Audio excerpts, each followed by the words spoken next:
ಮಧ್ಯದ ಸಾಹೇಬ ತುಟಿದಾರರ ಪರಿಚಯ. ಬಾಡಲೋಡಿ ದೇವರಾಯ ಇವರು ದಕ್ಷಿಣ ಕನ್ನಡ ಜಿಲ್ಲೆಯ ಬಾಡಲೋಡಿ ಎಂಬಲ್ಲಿ 1962ರಲ್ಲಿ ಜನಿಸಿದರು. ಇವರು ಪ್ರಾಧ್ಯಾಪಕರಾಗಿದ್ದರು. IAS ಪರೀಕ್ಷೆಯಲ್ಲಿ ತೇರ್ಗಡೆ ಹೊಂದಿ ವಿದೇಶಿ ಸೇವೆಗೆ ಆಯ್ಕೆಯಾದರು. ಇವರು ಹುಟ್ಟು ಮುನಿಸಿಪ ಮತ್ತು ಇತರೆ ಕಥೆಗಳು ಆರಾಧನಾ, ರುದ್ರಪ್ಪನ ರೌದ್ರ ಮತ್ತು ಇತರೆ ಕಥೆಗಳು ಇವರ ಕಥಾ ಸಂಗ್ರಹವಾಗಿದೆ. ಅಭ್ಯಾಸಗಳು: ಕೊಟ್ಟಿರುವ ಪ್ರಶ್ನೆಗಳಿದೆ, ಒಂದು ವಾಕ್ಯದಲ್ಲಿ ಉತ್ತರಿಸಿ. ಪ್ರಶ್ನೆ 1. ರಹೀಮನು ಮದ್ಯವನ್ನು ಮುಟ್ಟದೆ ಎಷ್ಟು ವರ್ಷಗಳಾಗಿತ್ತು? ಉತ್ತರ: ರಹೀಮನು ಮದ್ಯವನ್ನು ಮುಟ್ಟದೆ ಸುಮಾರು 20 ವರ್ಷಗಳಾಗಿತ್ತು. ಪ್ರಶ್ನೆ 2. ಹುಸೇನ್ ಸಾಹೇಬರ ಮನೆತವರಿಗೆ ದೇವಾಲಯದಲ್ಲಿದ್ದ ಹತ್ತು ಯಾವುದು? ಉತ್ತರ: ಹುಸೇನ್ ಸಾಹೇಬರ ಮನೆತವರಿದ್ದ ಹತ್ತು. ದೇವರ ರಥೋತ್ಸವದ ಸಮಯದಲ್ಲಿ ಎಲ್ಲರಿಗಿಂತ ಮುಂದಾಗಿ ಪ್ರಸಾದ ಪಡೆಯುವ ಹತ್ತು ಹೊಂದಿದ್ದರು. ಪ್ರಶ್ನೆ 3. ಅಬು ರಹೀಮ್ನ ಹಠವೇನು? ಉತ್ತರ: ತನ್ನ 3 ಮಕ್ಕಳಿಗೆ ಒಂದಿಷ್ಟಾದರೂ ವಿದ್ಯಾಭ್ಯಾಸವನ್ನು ತೋರಿಸಿ ಸರ್ಕಾರಿ ನೌಕರರನ್ನು ಮಾಡಿಸಬೇಕೆಂಬ ಎಂದು ಅಬು ರಹೀಮ್ನ ಹಠವಾಗಿತ್ತು. ಪ್ರಶ್ನೆ 4. ತಂದೆಯ ಆಸೆಯಂತೆ ಮೊದಲ 2 ಮಕ್ಕಳು ನೆರವೇರಿಸಿದ ಬಗೆ ಹೇಳಿ. ಉತ್ತರ: ತಂದೆಯ ಆಸೆಯಂತೆ ಮೊದಲ ಮಗ ಸರ್ಕಾರಿ ಕಚೇರಿಯಲ್ಲಿ ಗುಮಾಸ್ತನ ಆಗಿ, 2ನೇ ಮಗ ಪೋಸ್ಟ್ ಮಾಸ್ಟರ್ ಆಗಿ ತಂದೆಯ ಆಸೆ ಮೊದಲ 2 ಮಕ್ಕಳು ನೆರವೇರಿಸಿದರು. ಪ್ರಶ್ನೆ 5. ರಹೀಮನು ಮಗವನ್ನು ಶಾಲೆಯಿಂದ ಬಿಡಿಸಿದ್ದೇಕೆ? ಉತ್ತರ: ರಹೀಮನು ತನ್ನ ಮಗನಿಗಿದ್ದ ಮದ್ಯದ ಹುಚ್ಚನ್ನು ಬಿಡಿಸಬೇಕೆಂಬ ಎಂದು ಶಾಲೆಯನ್ನು ಬಿಡಿಸಿದನು. ಪ್ರಶ್ನೆ 2. ಕೊಟ್ಟಿರುವ ಪ್ರಶ್ನೆಗಳಿಗೆ 3-4 ವಾಕ್ಯದಲ್ಲಿ ಉತ್ತರಿಸಿ. ಪ್ರಶ್ನೆ 1. ಹುಸೇನ್ ಸಾಹೇಬರ ವ್ಯಕ್ತಿತ್ವವನ್ನು ವಿವರಿಸಿ. ಹುಸೇನ್ ಸಾಹೇಬರು ಜನಪ್ರಿಯ ಹಾಗೂ ಧನವಂತ ವ್ಯಕ್ತಿಗಳಾಗಿದ್ದರು. ಅವರು ಮಸೀದಿ ಮಾತ್ರವಲ್ಲ, ದೇವಸ್ಥಾನವನ್ನು ಕಟ್ಟಿಸಿದರು. ಪ್ರಶ್ನೆ 2. ಲೇಖಕರ ಹುಟ್ಟೂರಿನಲ್ಲಿದ್ದ ಮುಸ್ಲಿಂ ಧಾರ್ಮಿಕ ಉತ್ಸವದ ಸಂಪ್ರದಾಯವೇನು? ಲೇಖಕರ ಹುಟ್ಟೂರಿನ ಪಕ್ಕದಲ್ಲಿ ಮುಸಲ್ಮಾನರ ವಸತಿ ಇದೆ. ಅದರೊಳಗೆ ಒಂದು ಪವಿತ್ರ ಸ್ಥಾನವಿದೆ. ಅಲ್ಲಿ ಉರ್ಸ್ ಎಂಬ ಮುಸಲ್ಮಾನ ಧಾರ್ಮಿಕ ಉತ್ಸವದ ಕಾಲದಲ್ಲಿ ಲೇಖಕರ ಮನೆತನದ ಒಬ್ಬ ಪ್ರತಿನಿಧಿ ಇದ್ದೇ ಇರಬೇಕೆಂಬ ಸಂಪ್ರದಾಯವಿತ್ತು. ಪ್ರಶ್ನೆ 3. ಮಿಠಾಯಿ ತೊಟ್ಟಿದ್ದಕ್ಕೆ ಅತಿಥಿಗಳ ಆಕ್ಷೇಪವೇನು? ಉತ್ತರ: ಮಿಠಾಯಿಯಿಂದ ಲಡ್ಡುಗಳನ್ನು ತಂದು ತೊಟ್ಟಿದ್ದಕ್ಕೆ ಅತಿಥಿಗಳು ಬಹಳ ಸಿಟ್ಟು ಬಂತು. ಅವರು, ರಾಯರೇ, ಅಂಗಡಿಯಿಂದ ಕೊಳ್ಳಲು ನಮಗೆ ಹಣವಿಲ್ಲವೇ? ಮನೆಯಲ್ಲಿ ಕಾಯಿಲೆ ಬಿದ್ದಿದ್ದರೆ ಒಂದು ತುಂಡು ಬೆಲ್ಲ, ಸಕ್ಕರೆ, ಹುಡ್ಡನ್ನು ತೋಡಿ. ನಿಮ್ಮ ಹಬ್ಬ ಪೂಜೆಯ ಪ್ರಸಾದ ಎಂದು ನಾವು ತೆಗೆದುಕೊಳ್ಳುವುದು.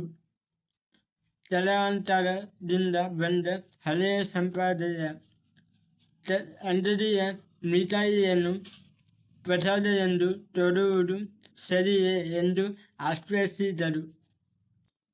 ಪ್ರಶ್ನೆ 4. ತರಿಮನಿಗೆ ಶಾಲೆಯಲ್ಲಿ ಮದ್ಯ ಕುಡಿದು ಕಲಿತರಿಂದ ಆದ ಪ್ರಯೋಜನಗಳೇನು? ಉತ್ತರ: ತರೀಮ್ ಶಾಲೆಯ ಮಧ್ಯದಲ್ಲಿ ಒಂದು ಪರಿವರ್ತನೆಯನ್ನು ಹೇಳಿ ತಮ್ಮದೇ ಬುದ್ಧಿವಂತಿಕೆ ಹಾಗೂ ಕೌಶಲ್ಯದಿಂದ ಮಾಡಿದ್ದು. ಅದನ್ನು ಶಂಕರಪ್ಪ ಅವರ ಪ್ರಶಂಸೆ ಮಾಡಿ ಮೇಲಧಿಕಾರಿಗೆ ವರದಿ ಮಾಡಿದ್ದರಿಂದ ಅವರು ಫಲಸ್ವರೂಪವಾಗಿ ಸರ್ಕಾರದಿಂದ ಅವನಿಗೆ ಒಂದು ಬೆಳ್ಳಿಯ ಪದಕವೂ ಒಂದು 100 ರೂಪಾಯಿ ಬಹುಮಾನವಾಗಿ ದೊರೆಯಿತು. ಪ್ರಶ್ನೆ 5. ಶಾಲೆ ವಾರ್ಷಿಕೋತ್ಸವದಂದು ಕರೀಮ್ ಮಾಡಿದ ಕೆಲಸವೇನು? ಶಾಲೆಯ ವಾರ್ಷಿಕೋತ್ಸವದ ಸಮಾರೋಪದಲ್ಲಿ ಹಳೆಯ ವಿದ್ಯಾರ್ಥಿಗಳ ಒಂದು ನಾಟಕವಿತ್ತು. ಅದರಲ್ಲಿ ಕರೀಮನು ಸ್ತ್ರೀಯರ ಪಾತ್ರ.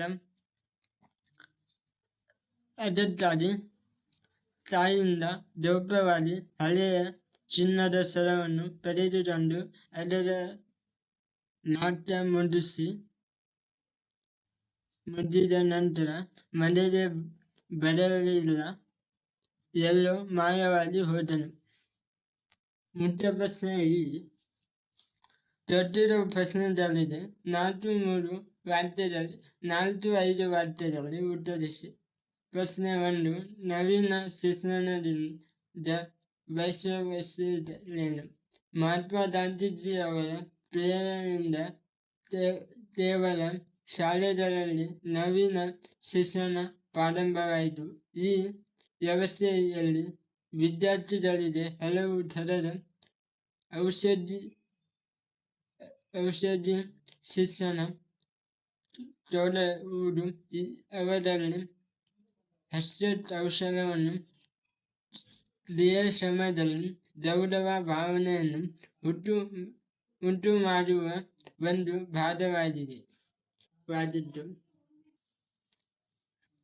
ಕೇವಲಿಗೆ ಒಳಗಿನ ಕೆಲಸ, ಕೇವಲಿಗೆ ಬೆಕ್ಕಿನ ಚುಚ್ಚಿ ಕೆಲಸ ಇತ್ಯಾದಿ ಸಾಮಗ್ರಿಗಳನ್ನು ಮಾಡುವ ಕೆಲಸ, ಕೇವಲಿಗೆ ಕೃಷಿ, ಕೇವಲಿಗೆ ಮಧ್ಯ ಕೆಲಸವನ್ನು ಕಲಿಸಲಾಗುತ್ತಿತ್ತು. ಪ್ರಶ್ನೆ 2. ಶಂಕರಪ್ಪ ಅವರು ರಹೀಮನ ಬಳಿ ಸಂಧಾನಕ್ಕಾಗಿ ಬಂದ ಪ್ರಸಂಗವನ್ನು ತಿಳಿಸಿ. ರಹೀಮನು ಶಂಕರಪ್ಪ ಅವರ ಮನೆಗೆ ಹೋಗಿ ತನ್ನ ತಂದೆಯೊಡನೆ ಸಂಧಾನ ಮಾಡಿಸಿರಿ ಎಂದು ಕೇಳಿಕೊಂಡು, ಆಗ ಅಲ್ಲಿ ಶಂಕರಪ್ಪ ಹೋಗಿ ರಹೀಮನೊಂದಿಗೆ ಒಂದು ಗಂಟೆ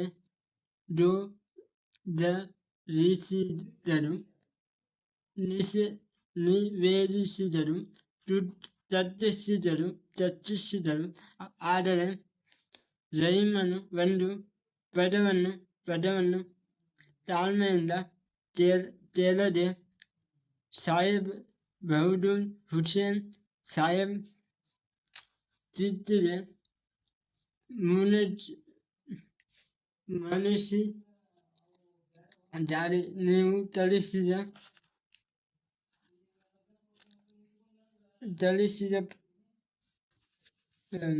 ಪಾಠದಲ್ಲಿದೆ. ಈ ಹಠ ಮಾಡಿ ನಿಮ್ಮ ವಂಶದ ಕೀರ್ತಿಯನ್ನು ಮಣ್ಣುಪಾಲು ಮಾಡುವ ಹಣ ತಂದಿದ್ದಾನೆಂದು ಕೆಲವಿನಿಂದ ಹಣ ಒಂದು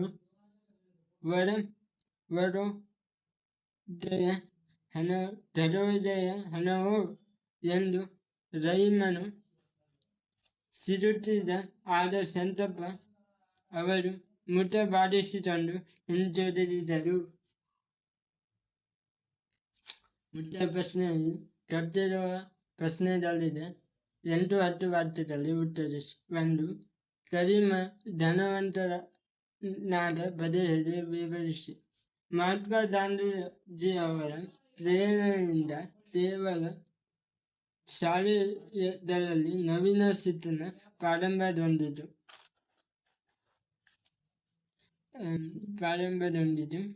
ಆ ವ್ಯವಸ್ಥೆಯಲ್ಲಿ ವಿದ್ಯಾರ್ಥಿಗಳಿಗೆ ಹಲವು ಥರದ ಅವಾರ್ಡ್ಗಳಿಂದ ಶಿಕ್ಷಣವನ್ನು ತೊಡುವುದು, ದೇವರಿಗೆ ಮದ್ಯದ ಕೆಲಸವನ್ನು ತೆಗೆದುಕೊಳ್ಳುವುದು, ಹುಡುಗ ತಡೆಯುವ ಮದ್ಯದ ಕೆಲಸವನ್ನು ನೀರಿನಲ್ಲಿ ಈಜುವಷ್ಟು ಸುಲಭವು, ನೀರಿನಲ್ಲಿಷ್ಟು ಸುಲಭವು ತಿಳಿಸಿಕೊಂಡನು.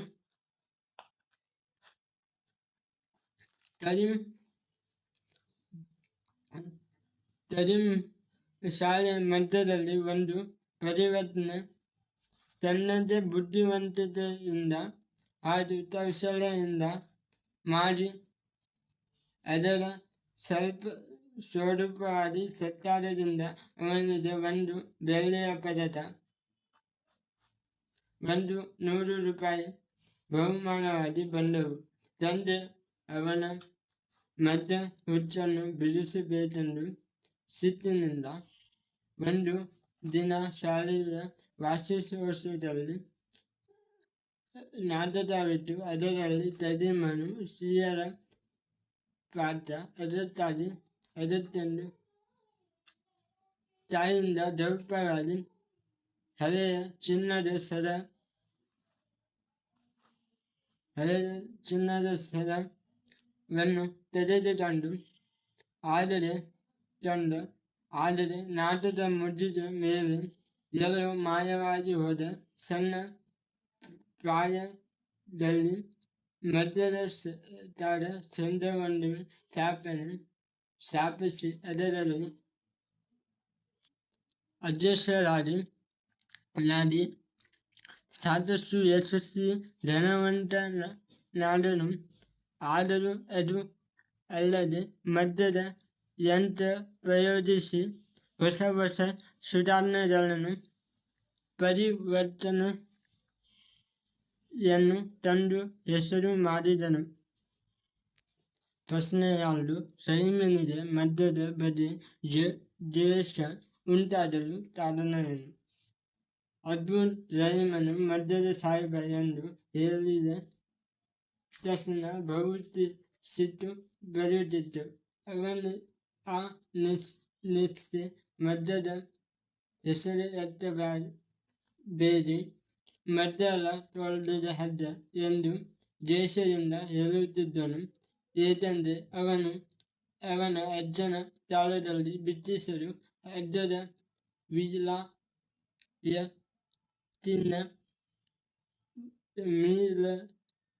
ಬಟ್ಟೆಗಳನ್ನು ತಮ್ಮ ದೇಶದಲ್ಲಿ ಹೇರಿಬಿಟ್ಟರು.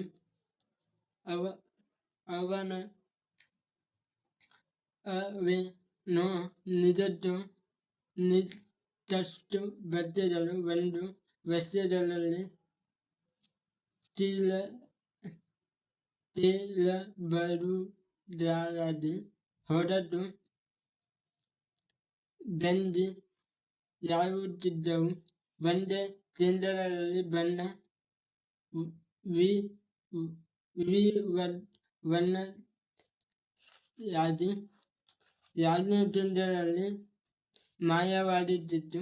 ಆದರೆ ಜನರು ಬೇಕಾದದ್ದು ಹಗ್ಗದ ವಸ್ತುಗಳು. ಆದ್ದರಿಂದ ಹಗ್ಗದ ಮಾಲೀಕರಿಗೆ ಆಧಿಪತ್ಯವಾಯಿತು.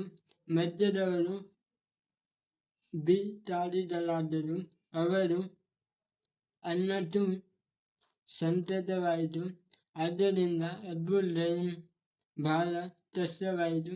ಅವನು ಮದ್ಯದಲ್ಲೆಲ್ಲ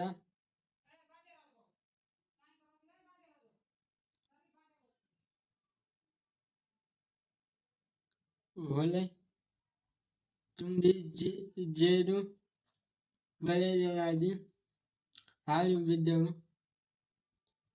ಮನೆಯಲ್ಲಿ ಊಟ ಇದೇನು ಇಲ್ಲವೋ ಎಂಬುದಾಯಿತು. ಆದ್ದರಿಂದ ಅವನಿಗೆ ಮದ್ಯದ ಬಗ್ಗೆ ದ್ವೇಷ ಉಂಟಾಯಿತು. ಮುಖ್ಯ ಪ್ರಶ್ನೆಯು ಸಂದರ್ಭ ಸಹಿತ ಸಾದೃಶ್ಯವನ್ನು ವಿವರಿಸಿ. ಆಯ್ತು, ಮದ್ಯವೆಲ್ಲ ತೊಳೆದಿದೆ ಅರ್ಥ. ಆಯ್ತು, ಈ ವಾಕ್ಯವನ್ನು ಬಾದಲೋಡಿ ದೇವರಾಯ ಅವರು ಬರೆದಿರುವ ಸಮರ್ಥತೆ ತುದಿಯಿಂದ ತೆಗೆದುಕೊಳ್ಳಲಾದ ಮದ್ಯದ ಸಾಹೇಬ ಎಂಬ ಗದ್ಯಭಾಗದಿಂದ ಆಯ್ಕೆ ಮಾಡಲಾಗಿದೆ. ಸಂದರ್ಭ: ರಹೀಮ ಮದ್ಯದ ಸಾಹೇಬ ಎಂದು ಹೇಳಿದ್ರೆ ಸಿಟ್ಟು ಬರುತ್ತಿತ್ತು ಎಂದು ಹೇಳುವ ಸಂದರ್ಭದಲ್ಲಿ ಈ ಮಾತು ಬಂದಿದೆ. ರಹೀಮನಿಗೆ ಮದ್ಯವೆಂದರೆ ದ್ವೇಷ. ಅವನನ್ನು ಮದ್ಯದ ಸಾಹೇಬ ಎಂದು ಕರೆದರೆ ಅವನು ಕೋಪದಿಂದ ಅನಿಶ್ಯ ಮದ್ಯವನ್ನು ಹೆಸರೆತ್ತಬೇಡಿ, ಮದ್ದೆಲ್ಲ ತೊಳೆದಿದೆ ಅರ್ಧ ದೇಶದಿಂದ ಎಂದು ದೇಶದಿಂದ ಹೇಳುತ್ತಿದ್ದನು. ಸಾರಸ್ಯ: ಬ್ರಿಟಿಷರು ವಿಲಾಸಿ ವಿಲೀನ ಬಟ್ಟೆಗಳಿಂದ ಕೈ ಮದ್ಯದ ಬಟ್ಟೆಗಳು ಬೆಲೆ ತೆಗೆದುಕೊಂಡಿದ್ದರಿಂದ ಅವನು ಮದ್ಯದ ಬಗ್ಗೆ ಸಿಟ್ಟಾಡುವುದರಿಂದ ಇಲ್ಲಿ ಸ್ವಾರಸ್ಯಪೂರ್ಣವಾಗಿ ವ್ಯಕ್ತವಾಗಿದೆ. ಸಂದರ್ಭ: ಯಾರು ತೆಲ್ಲನಾದವನು ಮನೆ ಬಿಟ್ಟು ಹೋದವನು ಮಗನೇ ಅಲ್ಲ. ಆಯ್ತು, ಈ ವಾಕ್ಯವನ್ನು ಬಾದಲೋಡಿ ದೇವರಾಯ ಅವರು ಬರೆದಿರುವ ಸಮರ್ಥತೆಗಳು ತುದಿಯಿಂದ ತೆಗೆದುಕೊಳ್ಳಲಾದ ಮದ್ಯದ ಸಾಹೇಬ ಎಂಬ ಗದ್ಯಭಾಗದಿಂದ ಆರಿಸಿಕೊಳ್ಳಲಾಗಿದೆ. ಸಂದರ್ಭ: ಕರೀಮನು ನಾಟಕದಲ್ಲಿ ಅಲಂಕಾರ ಮಾಡಿಕೊಳ್ಳಲೆಂದು ತಾಯಿಯಿಂದ ಹಳೆಯ ಕಾಲದ ಒಂದು ಚಿನ್ನದ ಸರವನ್ನು ತೆಗೆದುಕೊಂಡನು. ಆದರೆ ನಾಟಕ ಮುಗಿದ ನಂತರ ಮನೆಗೆ ಬರಲಿಲ್ಲ, ಎಲ್ಲೋ ಮಾಯವಾಗಿ ಹೋದ. ಆ ಸಂದರ್ಭದಲ್ಲಿ ಕೋಪದಿಂದ ಆತನ ತಂದೆ ರಹೀಮನು ಈ ಮೇಲಿನ ಮಾತನ್ನು ಹೇಳುತ್ತಾನೆ. ಸಾರಸ್ಯ: ರಹೀಮನ ಹಠ, ಮದನ ನಡವಳಿಕೆ ಬಗ್ಗೆ ಆತನಿದ್ದ ಕೋಪ ಈ ಮಾತಿನಲ್ಲಿ ಸಾರಸ್ಯಪೂರ್ಣವಾಗಿ ಮೂಡಿಬಂದಿದೆ. ಸಂದರ್ಭ 3: ನಿಮ್ಮ ಹಳೆಯ ಶಿಷ್ಯನಿಗೆ ಇದೊಂದು ಉಪಕಾರ ಮಾಡಿ. ಆಯ್ತು, ಈ ಮೇಲಿನ ವಾಕ್ಯವನ್ನು ಬಾದಲೋಡಿ ದೇವರಾಯ ಅವರು ಬರೆದಿರುವ ಸಮರ್ಥತೆಗಳು ತುದಿಯಿಂದ ತೆಗೆದುಕೊಳ್ಳಲಾದ ಮದ್ಯದ ಸಾಹೇಬ ಎಂಬ ಗದ್ಯಭಾಗದಿಂದ ಆರಿಸಲಾಗಿದೆ. ಸಂದರ್ಭ: ಕರೀಂ ಕೆಲವು ವರ್ಷಗಳ ನಂತರ 10,000 ರೂಪಾಯಿ ಮತ್ತು ತಾಯಿಯ ಸರವೊಂದಿಗೆ ಮನೆಗೆ ಬಂದಾಗ ಆತನ ತಂದೆ ಅವನನ್ನು ಮನೆಗೆ ಸೇರಿಸದೆ ಬಾಗಿಲು ಮುಚ್ಚಿದನು. ಆಗ ಕರೀಂ ಸಂತರ್ಪ ಮೇಷ್ಟ್ರ ಬಳಿ ಹೋಗಿ ತನ್ನ ತಂದೆಯೊಂದಿಗೆ ಸಂಧಾನ ಮಾಡಿಸಿದೆ ಎಂದು ಕೇಳಿಕೊಳ್ಳುವ ಸಂದರ್ಭವಾಗಿದೆ. ಸಾರಸ್ಯ: ಇಲ್ಲಿ ಕರೀಂ ಸಾಧನೆ, ತಂದೆ ತಾಯಿ ಇದ್ದ ಪ್ರೀತಿ, ಉಪಾಧ್ಯಾಯರಲ್ಲಿ ಆತನ ವಿನಂತಿಸಿಕೊಳ್ಳುವ ರೀತಿ ಈ ಮಾತಿನಲ್ಲಿ ಸ್ವಾರಸ್ಯಪೂರ್ಣವಾಗಿ ಮೂಡಿಬಂದಿದೆ. ಸಂದರ್ಭ 4: ದೇವರು ದೊಡ್ಡವನು, ದೇವರು ದಯಾಳು. ಆಯ್ತು, ಈ ಮೇಲಿನ ವಾಕ್ಯವನ್ನು ಬಾದಲೋಡಿ ದೇವರಾಯ ಅವರು ಬರೆದಿರುವ ಸಮರ್ಥತೆಗಳು ತುದಿಯಿಂದ ತೆಗೆದುಕೊಳ್ಳಲಾದ ಮದ್ಯದ ಸಾಹೇಬ ಎಂಬ ಗದ್ಯಭಾಗದಿಂದ ಆರಿಸಿಕೊಳ್ಳಲಾಗಿದೆ. ಸಂದರ್ಭ: ನಿಮ್ಮ ಮಗ ಕರೀಂ ರಾಷ್ಟ್ರಪತಿ ಅವರ ಪದ್ಮಭೂಷಣ ಬಿರುದವನ್ನು ತೊಟ್ಟಿದ್ದಾರೆ. ಅವರ ಭಾವಚಿತ್ರ ಈ ವಾರ್ತಾಪತ್ರಿಕೆಯಲ್ಲಿದೆ ಎಂದು ಶಂಕರಪ್ಪನು ಅವರ ಮುದಿತನಾಗಿದ್ದ ಜರಿಮಾ ನಿಧಿ ಹೇಳಿದ್ದಾರೆ. ಜರಿಮನು ಸಂತೋಷದಿಂದ ಹೆಮ್ಮೆ ಪಡುವ ಸಂದರ್ಭದಲ್ಲಿ ಈ ಮೇಲಿನ ಮಾತನ್ನು ಹೇಳುತ್ತಾನೆ. ಮುಖ್ಯ ಪ್ರಶ್ನೆ ಹೂವು ದೀರ್ಘಸ್ಥಳವನ್ನು ಸುತ್ತ ಉತ್ತರಗಳಿಂದ ತುಂಬಿದೆ. ಪ್ರಶ್ನೆ 1. ಅಬ್ದುಲ್ ರಹೀಂ ನಿಧಿ ಗ್ಯಾಸ್ ಎಂದು ಹೇಳಿದರೆ ಸಿಟ್ಟು ಬರುತ್ತಿತ್ತು. ಉತ್ತರ ಮದ್ಯದ ಸಾಹೇಬ. ಪ್ರಶ್ನೆ 2. ಮನೆಯಲ್ಲಿ ಗ್ಯಾಸ್ ಇದೆಯೋ ಇಲ್ಲವೋ ಎಂಬುದಂತಾಯಿತು. ಉತ್ತರ ಊಟಕ್ಕೆ. ಪ್ರಶ್ನೆ 3. ಮದನ ಗ್ಯಾಸ್ ಆಶ್ವಾಸಿಸಿತು. ಉತ್ಸಾಹ. ಪ್ರಶ್ನೆ 4. ಶಂಕರಪ್ಪ ಅವರು ಗ್ಯಾಸ್ ಹಿಂತಿರುಗಿದರು ಮುಸೆ ಬಾರಿಸಿಕೊಂಡು. ಪ್ರಶ್ನೆ 5. ನನಗೆ 2 ಮಕ್ಕಳು. ಆ ತೆಲ್ಲನ ಪರೀಕ್ಷೆ ನನ್ನದಿಲ್ಲ. ಗ್ಯಾಸ್ ತೆಲ್ಲನ ಪರೀಕ್ಷೆ. ಉತ್ತರವಾಗಿದೆ.